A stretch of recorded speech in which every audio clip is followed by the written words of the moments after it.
So over here I have a 2006 Tundra, and I'm gonna just quickly show. I replaced the power steering pressure hose, and I'm gonna just show how it's done. It's pretty simple and easy. There's not much to it. So right here is the bolt you have to unscrew, and I just be careful when you're unscrewing it, in case if it's still under pressure, so that doesn't maybe screw in your eye or anything. So you unscrew that, and then there's two small hoses right here. There's two small clamps. You unhook those.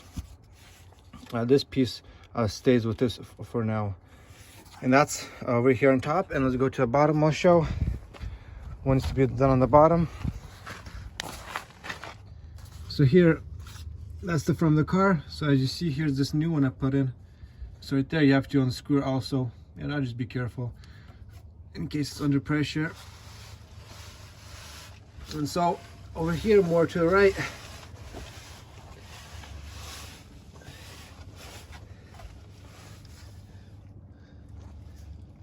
as you see, here's the this one here is the return line.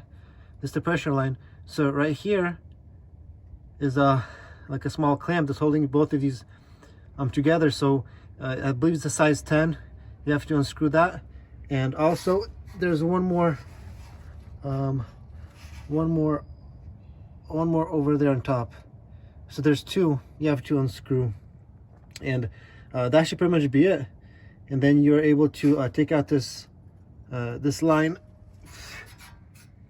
and then install the new one.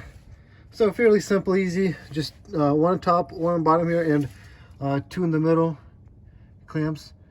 They're holding those two together.